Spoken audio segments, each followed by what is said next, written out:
Bonjour, je vous retrouve pour une nouvelle vidéo. On est le 26 janvier à l'heure où je tourne ça. Et donc le mois de janvier est quasiment terminé et je voulais vous parler des livres que j'avais lus ce mois-ci. J'ai lu donc 7 livres et que des livres écrits par des autrices.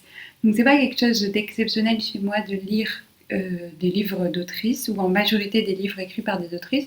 Mais je crois que c'est la première fois où je lis que des autrices pendant un mois complet.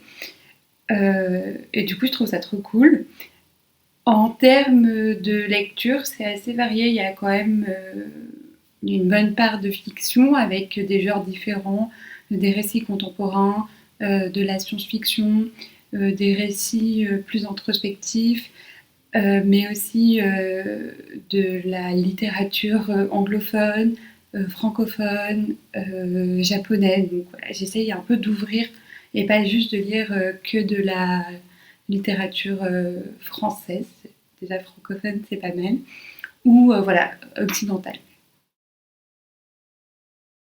Il y a donc 4 romans, donc ça fait quand même la majorité, deux essais ou deux ouvrages plutôt de vulgarisation et un ouvrage entre les deux dont je vous parlerai plus en détail. Je vais vous présenter donc les livres non pas dans l'ordre de lecture, mais plutôt par thématique, comme ça sera plus simple et vous pourrez sauter si vraiment la non-fiction ne vous intéresse pas. Donc dans la fiction, je vais commencer par le volet contemporain. Et donc pour ça, je vais commencer par vous parler de La fille de la supérette de Sayaka Murata, qui est un livre de littérature japonaise, donc écrit par une autrice japonaise, que je connaissais pas en fait et que j'ai lu dans le cadre du book club de Paper Palace et ça tombait bien et je vous en reparlerai plus en détail dans une prochaine vidéo qui devrait arriver en février sur la chaîne sur du coup la littérature japonaise. Donc pour faire simple, on va suivre Keiko, qui est une jeune femme qui travaille pendant 18 ans dans un combini, donc une supérette ouverte H24, et donc au Japon. Et du coup, on va suivre un peu sa vie. Elle détonne pour plusieurs raisons. Un, parce qu'au Japon, c'est quand même très mal vu d'être une femme célibataire de plus de 30 ans, ce qui est le cas de Keiko. Et aussi, elle n'évolue pas dans son travail, c'est pas quelque chose qui l'intéresse, etc. Et donc dans ce roman, il y a une double critique de la société japonaise, à la fois une critique patriarcale, mais surtout, et moi c'est plutôt ça qui m'a marqué dans le roman, surtout une critique capitaliste, ou en tout cas de cette dimension capitaliste de la société japonaise, mais qui s'applique très bien à nos sociétés occidentales également. Keiko, elle va tellement habiter son rôle d'employée d'un combini, parce que j'ai pas aussi précisé, mais elle a des difficultés à comprendre les relations humaines, les relations sociales, et à interagir avec les autres humains humaines. Et donc du coup, dans ce combini, on lui donne un modèle de relation à appliquer. C'est très codifié, et du coup, elle peut, du coup, grâce à cette codification et ces normes, interagir. Et donc du coup, Keiko, elle va vraiment habiter ce rôle, elle va l'endosser, ça va faire son identité, et il n'y aura plus de distinction entre qui elle est et ce rôle-là d'employée de combini. Et elle va vivre à 100% pour son travail, penser, manger uniquement pour reproduire sa force de travail. Et ça, elle en est consciente. Et du coup, se pose aussi la question de son utilité quand son corps sera trop vieux, qu'est-ce qu'elle deviendra? Est-ce qu'elle pourra toujours travailler? Elle sait que non, et du coup, elle se pose aussi ce genre de questions, et c'est pour ça qu'elle devient, comme le titre de l'ouvrage, la fille de la supérette. Elle endosse tellement ce rôle avec ces questions autour de l'utilité, du corps meurtri par le travail, la critique de la société capitaliste, le fait de donner en fait pour le travail et de rien avoir réellement en retour. Voilà, j'ai vraiment bien aimé ce livre. Il m'a touchée dans cet aspect réflexion sur la société marchande et capitaliste. La critique patriarcale fait quand même grincer des dents vu qu'il y a un personnage très sexiste dans le livre, je vous en dis pas plus. Mais c'est pas le côté le plus dominant quand même du livre, moi j'ai trouvé. Donc j'ai passé un bon moment, mais sans plus. Et c'est un tout petit livre, il fait 142 pages. Donc là c'est chez Folio. Et voilà, moment de lecture sympathique. En plus connu, j'ai enfin entamé l'Assassin Royal. Et donc là c'est le tome 1, L'apprenti assassin. Il est quand même très joli, j'aime bien dans cette collection un peu blanche en couverture. Le dos, comme ça, à la tronche. Donc de Robin Hobb. Robin Hobb est une autrice, du coup, qui est quand même cette série de l'Assassin Royal est assez connue, reconnue, etc. Moi, ça a été un coup de cœur, j'ai adoré. Je l'ai lu en lecture commune sur le Discord du Pingouin Vert. Et donc c'est pour ça qu'il est tout annoté parce qu'on lisait un chapitre par jour et on avait 24. Donc si vous ne connaissez pas l'histoire, on suit en fait Fitz, je ne sais pas trop comment ça se prononce, Fitz, qui est en fait un bâtard du prince Chevalerie dans un monde imaginaire, c'est de la SF, dans le royaume des six duchés. Et en fait, progressivement, il est formé pour devenir un assassin pour le roi subtil. Et du coup, on suit son apprentissage des normes de la cour, son apprentissage de l'art, la relation qu'il a avec le vif. Voilà. Je vous en dis pas plus sur ce qui se passe dans ce tome 1 parce que l'idée, c'est une plongée assez lente avec Fitz. On apprend à travers lui et si on sait déjà ce qu'on va apprendre, il n'y a plus trop d'intérêt à ce roman un peu initiatique. Mais vraiment, moi j'ai eu un coup de cœur, j'ai adoré le personnage de Fitz, vraiment j'ai adoré, les personnages secondaires sont vraiment bien travaillés, euh, notamment Rick, que vraiment j'ai appris à aimer au fil de l'ouvrage. J'ai aussi été assez transportée par les quêtes que doit vivre Fitz et j'avais envie d'en savoir plus. À la fin, il y a quand même une dimension géopolitique avec l'histoire des six duchés, voilà, les alliances, etc. Il y a une histoire de pirates rouges, on ne sait pas trop qui ils sont, qu'est-ce qu'ils veulent, qu'est-ce qu'ils font, qui débarquent là, et on sent que ça va être un peu aussi le fil rouge d'une bonne partie de l'histoire. Et du coup, cette dimension géopolitique commence à se mettre en place en même temps que Fitz grandit et devient suffisamment important dans son rôle d'assassin pour y prendre part à cette intrigue politique, géopolitique. Et du coup, ça annonce la couleur pour les prochains tomes. En tout cas, j'espère. J'espère qu'on va retrouver davantage de cette dimension géopolitique que moi, j'aime bien. Et vraiment, un coup de cœur. Je pense que ça a été... ouais. Vraiment, j'ai vraiment, je sais pas que dire vraiment, mais j'ai adoré ce premier tome. Et donc, l'idée, c'est de lire un tome par mois de l'Assassin Royal et entrecoupé, du coup, des aventuriers de la mer. Et donc, ça va prendre 3 ans d'arriver au bout de ce périple, mais on y croit. Donc, le tome 2 au mois de février. Au moins, comme ça, vous savez en partie ce qu'il y a dans ma pile à lire. Donc, autre roman que j'ai lu, oh là là, pas des moindres, parce que je ne saurais absolument pas le classer. Enfin, vraiment, c'était une expérience de lecture. Alors, pour le coup, j'ai pas beaucoup d'expériences comme ça de lecture où j'en sors un peu sans savoir où je vais, où je suis et qu'est-ce qui s'est passé. Et il me faut du temps après coup pour le digérer, pouvoir en parler, mettre des mots dessus. Et ça m'est arrivé avec le livre de Murakami, Kafka sur le rivage, où comme ça j'avais besoin de poser après ce que j'avais lu. Et donc, même expérience de lecture avec cette fois-ci Les sorcières de la République de Chloé Delhomme. Chloé Delhomme, c'est une autrice féministe qui est quand même pas mal connue.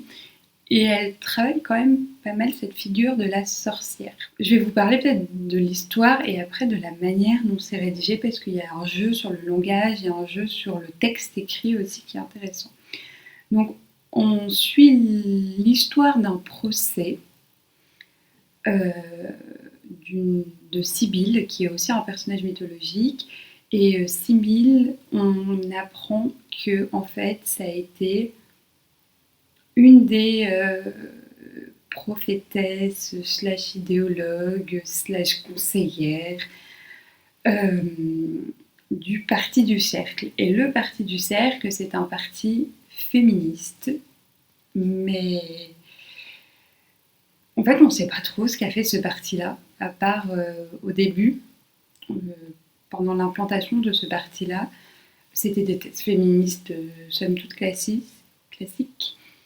Et donc ce parti a accédé au pouvoir par une élection tout à fait légale, donc à la place d'Emmanuel Macron, en 2017 du coup, accède au pouvoir politique après le quinquennat d'Hollande qui est quand même assez controversé.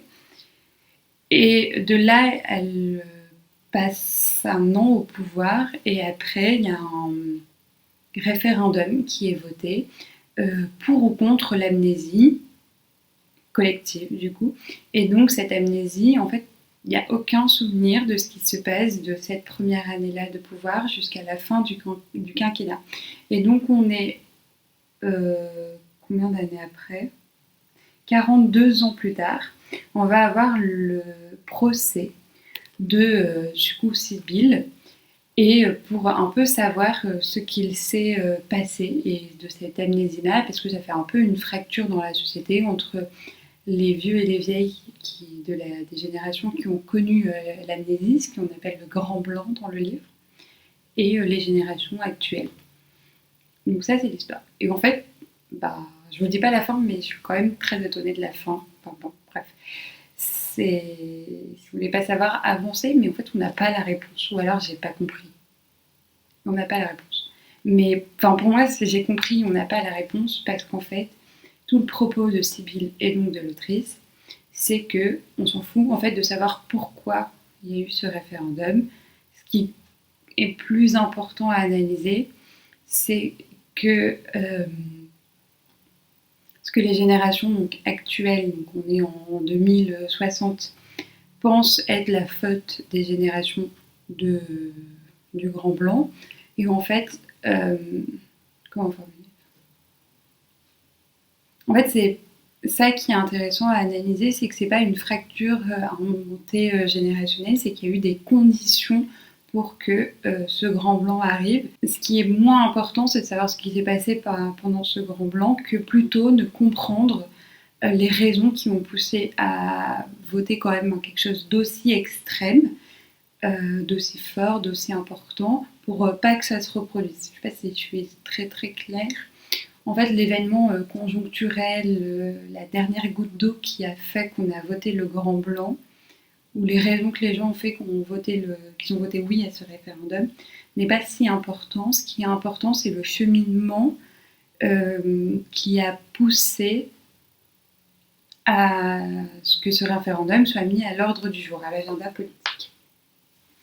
Et en fait, je pense que dans cette réflexion-là, ce qui est important, c'est qu'on est, je vous ai dit, à peu près au moment de 2017, au quinquennat, ce qui va donner le quinquennat de Macron.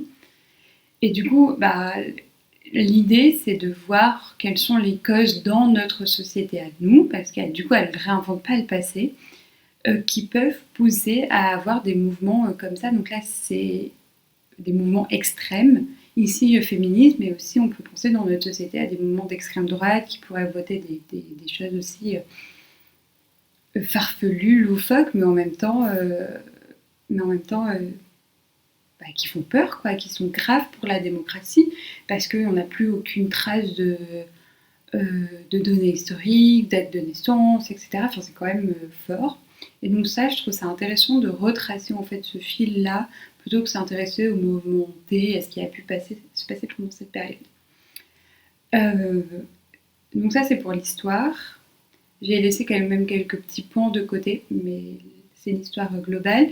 Et en fait, la forme est aussi intéressante que le fond, et surtout, elle critique autre chose de notre société. Et ça, j'ai trouvé ça fort, que le fond critiquait quelque chose, la forme autre chose, et qu'en même temps, le rassemblement des deux donne encore plus de poids au sujet.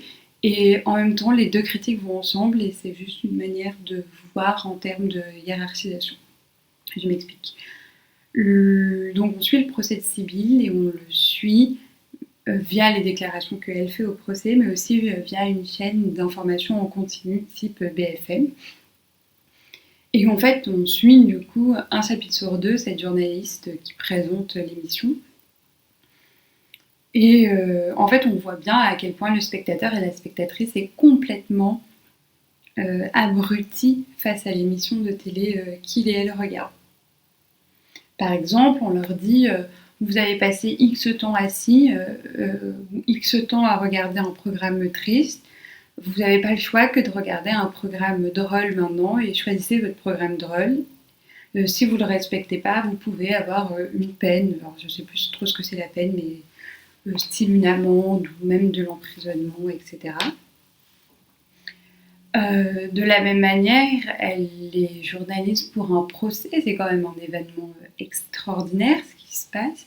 Et la journaliste s'est intéressée plutôt par savoir ce que les juges et la greffière ont mangé à la cantine au midi.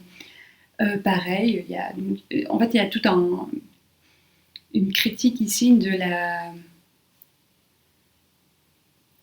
l'abrutissement, non pas de ce que peuvent faire les médias sur les spectateurs et spectatrices, mais en fait une réflexion sur un peu ce qu'on peut trouver dans 1984 d'Orwell sur cette super puissance qui pourrait penser à la place des gens.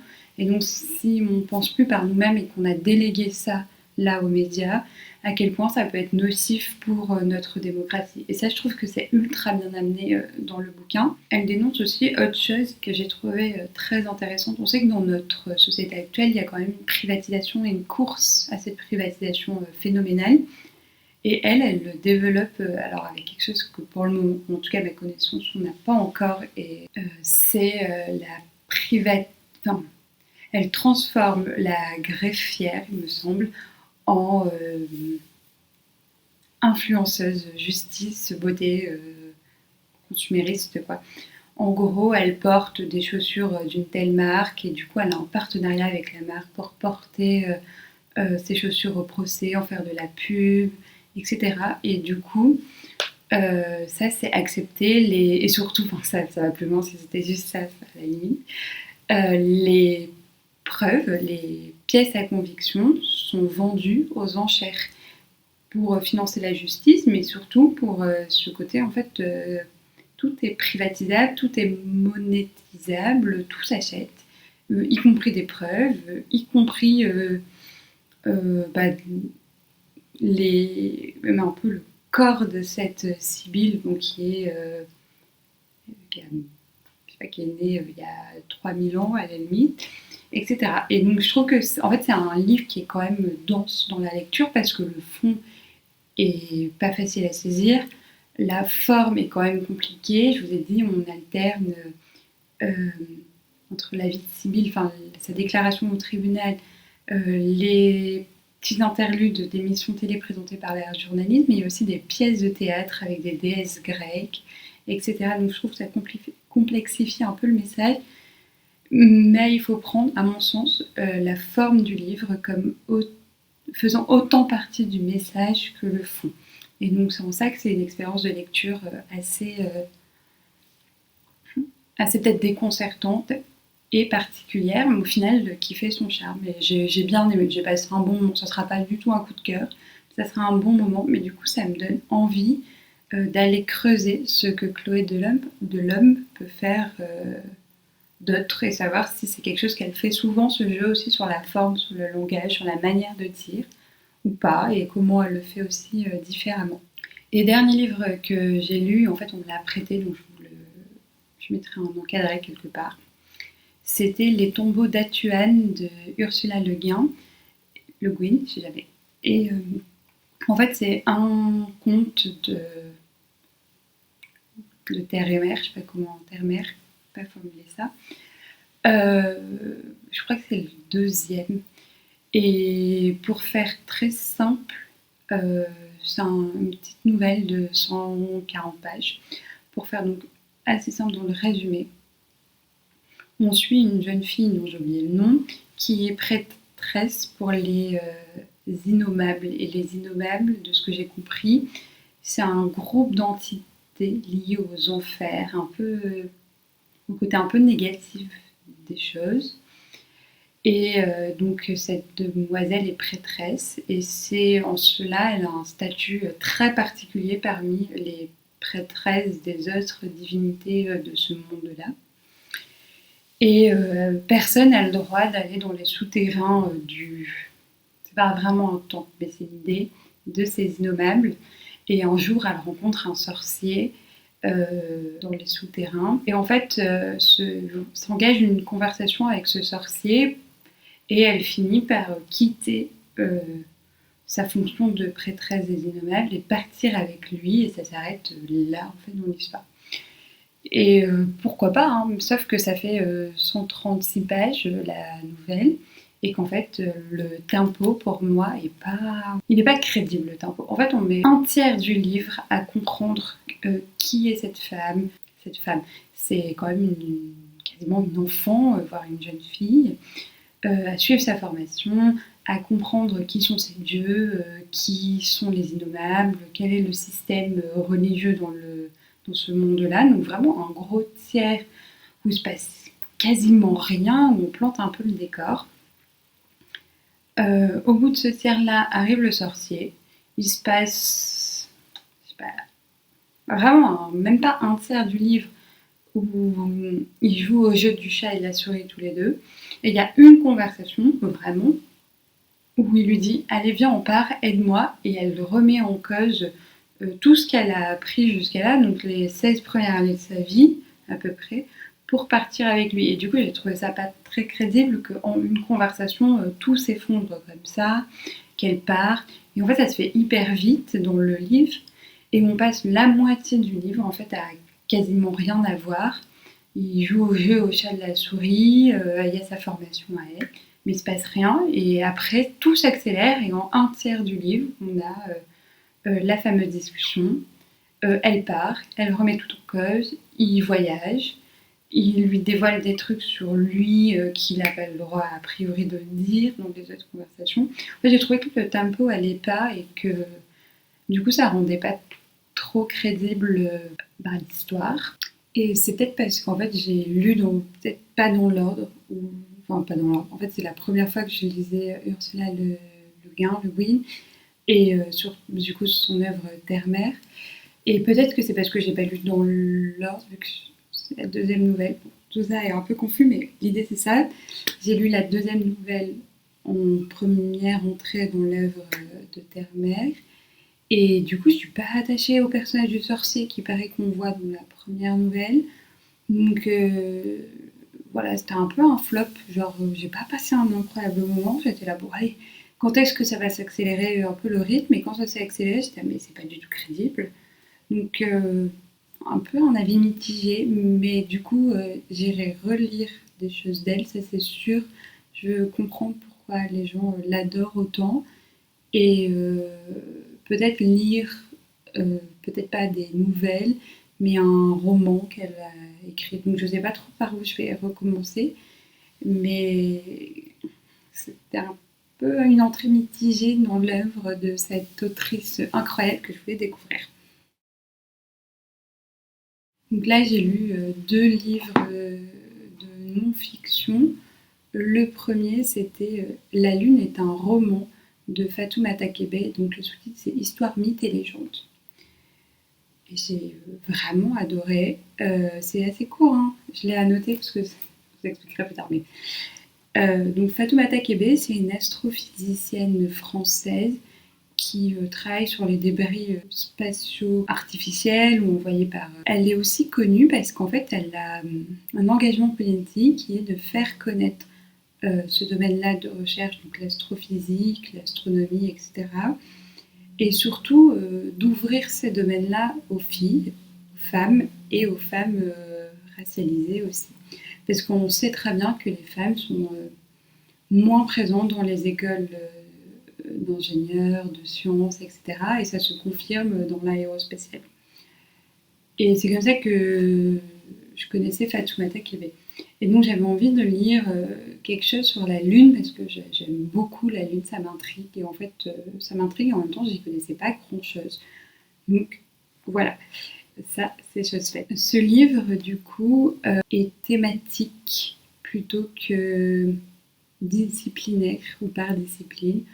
Euh, Elle va aborder sur un point particulier à la fois ce qu'on sait des mythes sur la Lune et en même temps, ou des religions, voilà, des croyants. Et en même temps, elle va aussi aborder ce qu'on sait, ce que la science sait sur cette thématique. Donc par exemple sur la création de la Terre, de la Lune, pas du tout.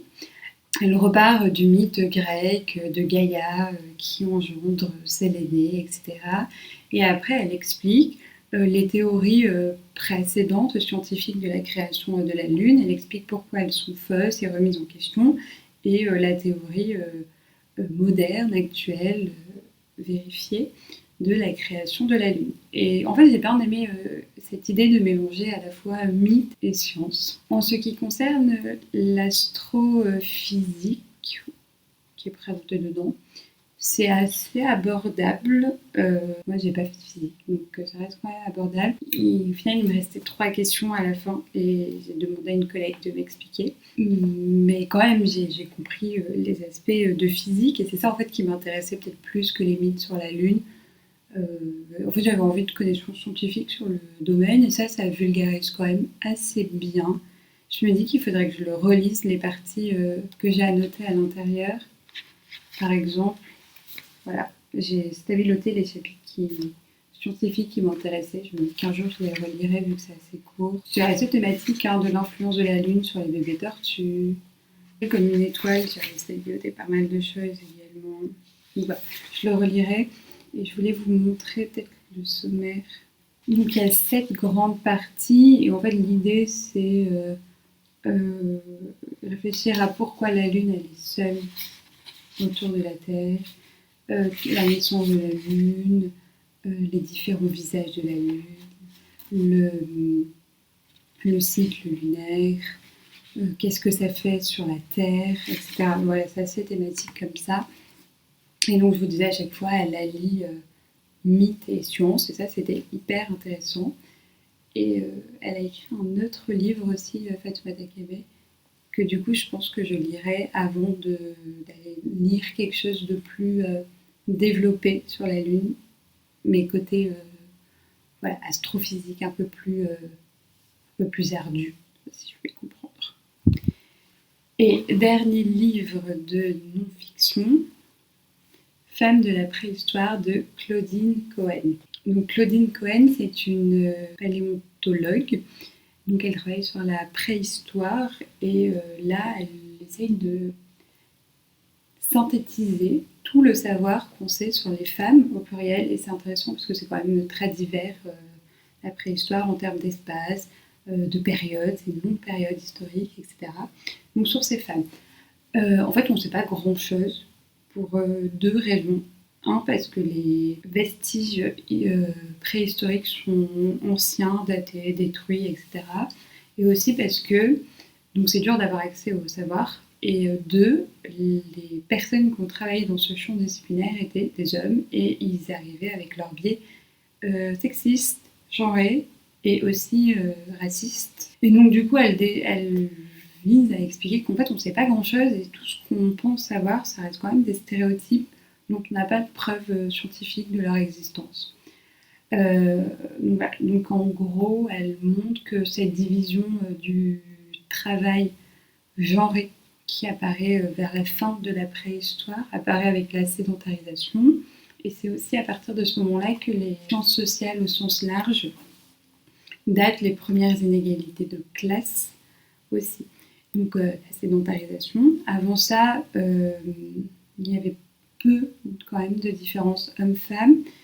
L'idée que l'homme va chasser le bison et que la femme elle va à la cueillette, bah, c'est quand même faux.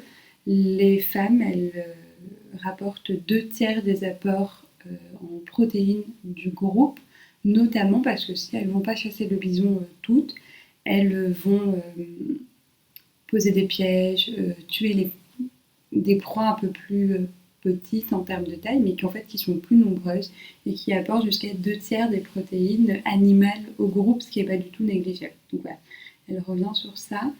C'était assez intéressant. En fait, on ne sait pas. Et elle explique pourquoi on ne sait pas. Et il faut arrêter de dire on sait et que c'était caricatural, etc. On ne sait pas pour les 2 raisons que je vous ai exposées. On ne sait pas grand-chose en tout cas. Et peut-être qu'on ne saura jamais rien de plus que ça. Mais la femme préhistorique, il ne faut pas en faire d'elle, au pluriel, une femme soumise, recluse, qui vivait au fond de sa grotte et qui participait à rien, qui était dominée par l'homme et qui était bonne juste à se reproduire. Genre, c'est pas ça. Après, on ne sait pas grand-chose non plus. Et sur ces biais genrés, sexistes, par exemple, les squelettes retrouvés sont souvent réexaminés. Et donc, des squelettes qui étaient entourés avec plein d'or, plein d'armes, on pensait que c'était des squelettes d'hommes, alors qu'en fait, on a vu récemment que c'était des squelettes de femmes, et inversement, des squelettes enterrés dans des positions un peu fétales. On pensait que c'était forcément des femmes, on les a réévalués, c'était des squelettes d'hommes. Donc voilà, plein de choses comme ça. Donc par exemple, 3 points que j'ai retenus du livre et qui m'ont beaucoup marqué, c'était que chez les femmes humaines, les femelles humaines, il y avait la paire de l'ostrus, qui ont en fait le fait que le mâle est accès visuellement et olfactiquement à l'information comme quoi la femelle est disponible à la reproduction. Par exemple, chez les babouins, ça se voit avec l'anus de la femelle qui se dilate et qui devient rouge, etc. Et donc, chez la femme, avec le passage à la bipédie, enfin chez la femelle, il y a cette perte-là des signes de l'ostrus, et du coup, on se pose des questions sur la reproduction. Est-ce que, du coup, on a des plaisirs non reproductifs parce qu'en fait, on ne sait pas quand est-ce qu'on... Enfin, à l'époque, ils ne savaient pas quand est-ce que les femmes étaient fertiles, ou est-ce que ça a toujours été le cas? Et ces questions-là, donc ça, je trouvais ça intéressant. Le deuxième point qui était aussi intéressant, c'était le fait qu'on est une des rares espèces, quasiment la seule, chez les femelles, toujours à avoir une vie plus longue hors période de reproduction, ou de fécondité plutôt, que pendant cette période-là. Enfin, les femmes vivent plus longtemps maintenant ménopausées, et du coup, ça donne le rôle de grand-mère dès la préhistoire, et ces grand-mères ont un rôle en fait fondamental, et elles expliquent sûrement le fait que Homo sapiens ait réussi à s'implanter sur l'homme, sur Néandertal. Enfin, c'est pas une des seules raisons, mais ça pourrait expliquer le dynamisme démographique de Homo sapiens. Les grand-mères, elles pouvaient du coup nourrir les enfants de leurs filles. Il y avait moins de mortalité infantile, pour le dire comme ça. Et en les nourrissant, elles permettent aussi à ce que leur fille à elles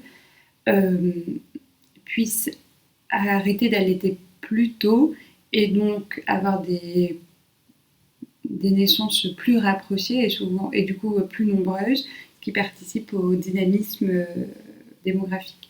La question qui est laissée encore une fois en suspens dans ce livre, c'est comment expliquer que nous, on est des grand-mères, alors que dans les autres espèces, la période de fécondité de la femme se termine avec la fin de sa vie, ou que la fin de sa vie se termine à la fin de sa période de fécondité.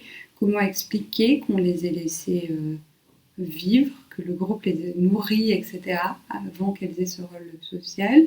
Ou est-ce que c'est parce qu'elles ont eu ce rôle social qu'on les a laissées vivre? Voilà, il y a des questions comme ça dont on n'a encore pas les réponses, mais je trouve ça intéressant. Et le troisième point, qui va avec du coup, c'est qu'on est une des rares espèces à avoir des menstruations aussi régulières, et du coup, ça fait écho avec ce livre-là, mais des menstruations qui suivent un peu le cycle lunaire, à peu près, puisque la Lune met 29,7 jours, si je ne me trompe pas, à faire le tour de la Terre, et le cycle moyen d'une femme, entre 2 ovulations, c'est 28 jours. Question pareille qui se pose, et qui est aussi repris dans ce livre-là sur les mythes, etc. Du coup, pas qu'en Occident. Se pose donc la question de est-ce que c'est aussi un peu grâce à ça qu'on a commencé à calculer le temps, un temps qui soit à la fois individuel et collectif pour toute la société. Donc c'est 3 questions-là que j'ai retenues et qui m'ont vraiment marquée et que j'ai trouvé intéressant. C'est un bon ouvrage de vulgarisation. La préhistoire et les femmes de la préhistoire, c'est assez simple, c'est assez accessible. Ça parle, voilà, pareil, j'en ai pas parlé parce que c'était quelque chose que je connaissais déjà. Mais les femmes, elles ont peint. Enfin, les peintures qu'on voit dans les grottes, ben, en fait, on pensait que c'était que des hommes qui avaient peint. En fait, pas du tout. Il y a énormément de femmes qui ont peint. Pareil, il y avait des genres de petites amulettes, pendentifs que les femmes portaient. Et c'était des femmes aussi qui faisaient ça, des travaux d'artisanat, etc. Et donc, genre, le rôle aussi économique des femmes, c'était intéressant.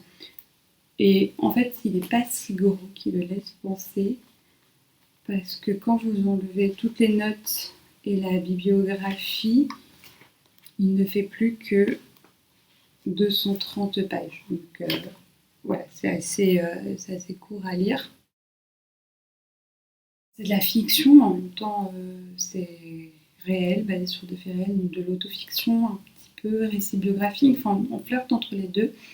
C'est La Familia Grande de Camille Kouchner. Voilà. Autant j'ai vraiment aimé, je vous en parlais au tout début de la vidéo, Robin Hobb et l'Assassin Royal, c'était un coup de cœur, mais lui vraiment c'est le méga coup de cœur, ce qui est trop bizarre parce que bon, le thème a priori c'est dur à lire, à vivre, surtout à vivre. Mais j'ai vraiment adoré, enfin, vraiment je ne l'ai pas lâché et j'ai eu un immense coup de cœur et il m'a vraiment marqué, à la fois dans la lecture et à la fois dans les questions et le champ de réflexion qui me laisse sur mon féminisme et sur, enfin voilà, sur plein de choses. Donc, si vous ne connaissez pas, ça raconte la vie de Camille Kouchner et dedans, elle raconte du coup l'inceste qu'a vécu son frère jumeau par leur beau-père. Évidemment que c'est ce qui en est resté dans les médias pour du livre, parce que c'est quand même elle dénonce l'inceste, elle dénonce l'inceste 2 ans après MeToo. L'inceste, ça reste quand même un angle mort de MeToo. Il fallait que la parole sorte, enfin il fallait. En tout cas, la parole est sortie à ce moment-là, notamment grâce à Camille Kouchner, et ça a été un cataclysme, ça a permis de parler de l'inceste, voilà, d'avoir des chiffres, commencer à avoir une réflexion sur le sujet, etc. etc.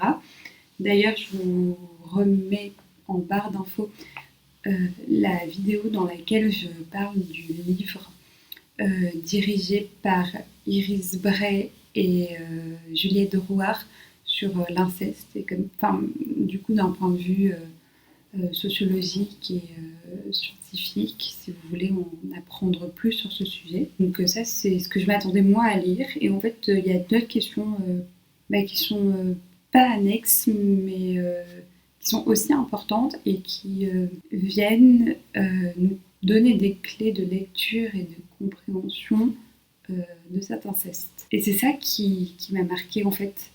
Peut-être parce que du coup je m'y attendais à ce qu'elle parle d'inceste et comme ça quelque chose je l'ai lu quand même 2 ans, 3 ans peut-être après sa sortie, on en a beaucoup entendu parler dans les médias et peut-être que c'était un point sur lequel je m'attendais à ça et j'ai eu ça, donc pas de surprise. Sur les autres points, c'était pas le cas. Donc premier point, en fait, et c'est un bon tiers du livre. Le premier tiers du livre, elle raconte sa vie familiale, donc sa mère, son père, son beau-père et les adultes qui gravitent autour de ce cercle-là. Et ce qui est intéressant, c'est qu'en fait, elle raconte la vie de jeunes gens au début, plein d'idéologies un peu révolutionnaires, de gauche. Enfin voilà, sa mère a quand même une relation amoureuse et sexuelle avec Fidel Castro. Son père faisait partie des jeunesses françaises déléguées à Cuba. Enfin voilà, quand même c'est un milieu révolutionnaire de gauche avec des grands idéaux, etc. Et très investi, mai 68, etc. Et du coup, ce basculement de cette jeunesse-là de gauche qui progressivement vire vers la droite, et notamment, enfin, son père a été ministre sous Sarkozy. Et ça, j'ai trouvé intéressant comment on passe de ces idéaux un peu révolutionnaires à cette droitisation progressive avec les petits arrangements du quotidien entre les valeurs, les idéologies auxquelles on croit, auxquelles on est habitué, et les concessions qu'il faut faire pour une carrière qu'on veut ou qu'on ne veut pas, pour avancer professionnellement, etc. Donc ça, j'ai vraiment trouvé ça très intéressant. Elle a un regard un peu sociologique sur la question, et ça, je trouvais ça intéressant. Et après, une autre vraie question qui m'a touchée, vraiment touchée, pas, ça m'a intéressée, mais vraiment, ça m'a marqué, ça m'a touchée.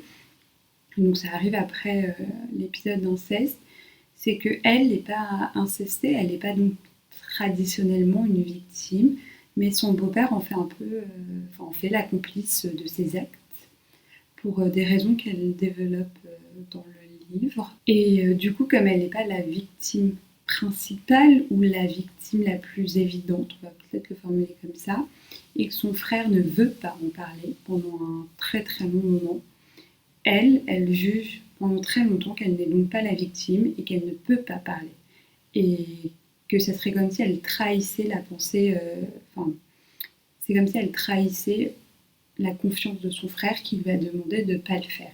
Et à chaque fois qu'elle va réussir à en parler, c'est parce que son frère lui donne l'autorisation, parce que c'est un moment dans sa vie à lui où il doit en parler, où il a besoin d'en parler. Par exemple, quand il doit renvoyer le fils de leur frère, qui n'est pas au courant, dans la maison de vacances où, entre autres, ça s'est passé.